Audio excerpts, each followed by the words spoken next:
Assalamualaikum warahmatullahi wabarakatuh.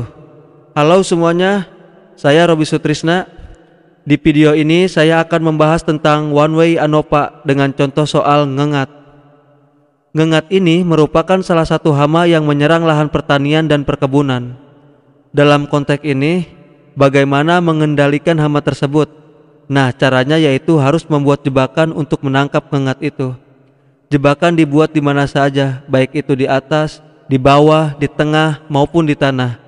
Berdasarkan dari keempat lokasi jebakan tersebut, hal yang akan diuji yaitu apakah terdapat perbedaan jumlah ngengat yang tertangkap. Hal yang pertama dilakukan ialah menentukan hipotesis. Hipotesis dalam one way ANOPA pada contoh ngengat ini yaitu H0 tidak terdapat perbedaan jumlah ngengat berdasarkan lokasi jebakan.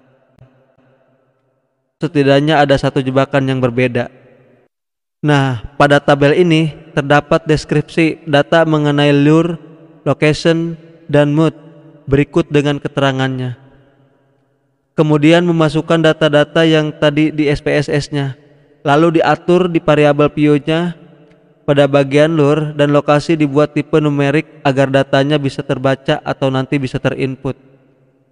Selanjutnya mengganti pada bagian values.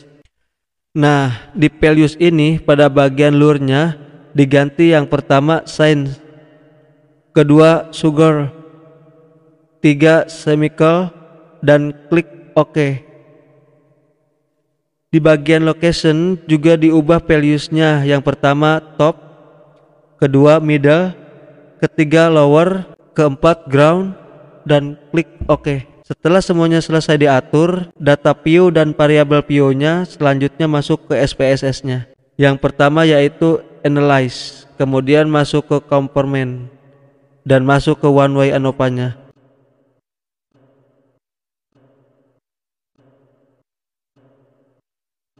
Dependent list yang akan diisi adalah jumlah ngengat, sedangkan vektornya yaitu diisi lokasi jebakan.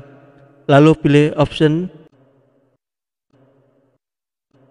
kemudian deskriptif dan homogeneity of variance test. Selanjutnya klik continue dan setelah itu OK. Nah, di sini sudah terlihat beberapa bagian, diantaranya yaitu bagian deskriptif, test of homogeneity of variance, dan juga ANOPA. Kesimpulan pada bagian deskriptifnya yaitu dapat dilihat seperti top, middle, lower, dan ground. Jumlah datanya tersebut masing-masing adalah 15. Pada main artinya rata-rata jumlah ngengat yang tertangkap. Pada main sudah jelas topnya yaitu 23,33, middle-nya 31,00, lower-nya 33,33, ground-nya 19,07. Jumlah minimum dan maksimumnya juga dapat disimpulkan bahwa top adalah jumlah yang paling sedikitnya yaitu hanya 13 dan paling banyak yaitu 35. Middle minimumnya 12 dan maksimumnya 44.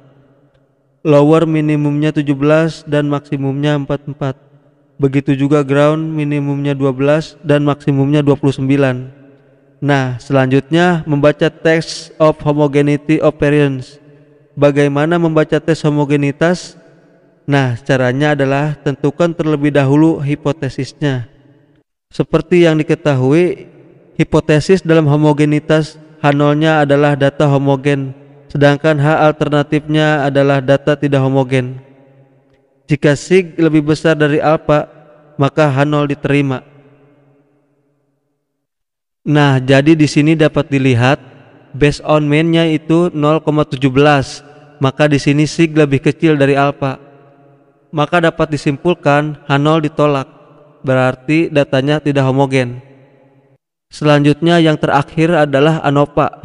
Pada ANOPA ini dilihat dari signya lebih kecil daripada alpha, maka dapat disimpulkan bahwa H0 ditolak. Artinya setidaknya ada satu lokasi jebakan ngengat yang berbeda. Kemudian karena tidak ditunjukkannya lokasi jebakan ngengat yang berbeda tersebut, maka harus dilakukan analisa lebih lanjut. Pertama, lakukan untuk masuk ke analyze, lalu component, dan klik one way ANOPA-nya. Nah, berbeda dengan yang tadi, saat ini klik post hoc Jadi post hoc adalah berfungsi untuk mengetahui kelompok mana yang berbeda. Pada post hoc ini ada beberapa metode seperti yang di bagian atasnya, yaitu ada LSD, Bonferroni, SIDAC.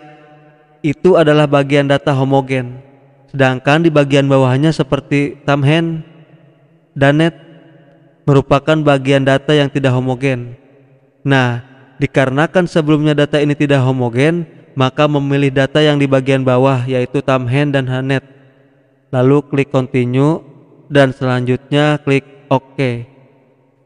Nah, di sini sudah terlihat Tamhen dan Danetnya. Post hoc ini adalah membandingkan kelompok dengan 3 kelompok lainnya.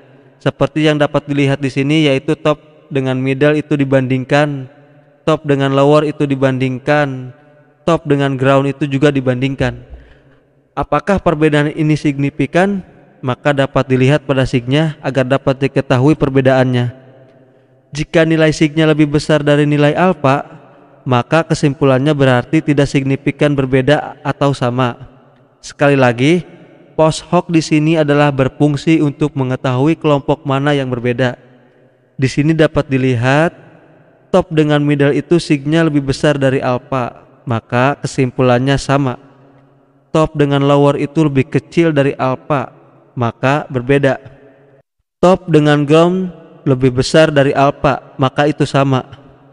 Begitu juga dengan middle, itu sama. Middle dengan lower itu sama. Middle dengan ground itu beda. Lower dengan top itu beda. Lower dengan middle sama. Lower dengan ground beda. Ground dengan top itu sama. Ground dengan middle itu beda. Ground dengan lower itu beda. Nah, lanjut ke Danet. Top dengan middle itu juga sama seperti di atas. Top dengan lower itu berbeda. Top dengan ground sama. Jadi Tamhen dan Danet di bagian top itu sama. Di bagian middle dengan top itu sama. Middle dengan lower itu sama. Middle dengan ground itu beda. Lower dengan top itu beda. Lower dengan middle itu sama.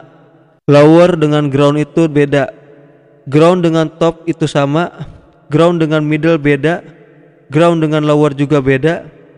Nah, jadi dapat disimpulkan bahwa lokasi yang berbeda itu terletak pada lower dan ground. Kurang lebihnya seperti itu. Demikian penjelasan dari saya mengenai contoh ngengat dari materi One Way ANOVA. Semoga bermanfaat. Sekian dan terima kasih. Wabillahi taufik wal hidayah. Wassalamualaikum warahmatullahi wabarakatuh.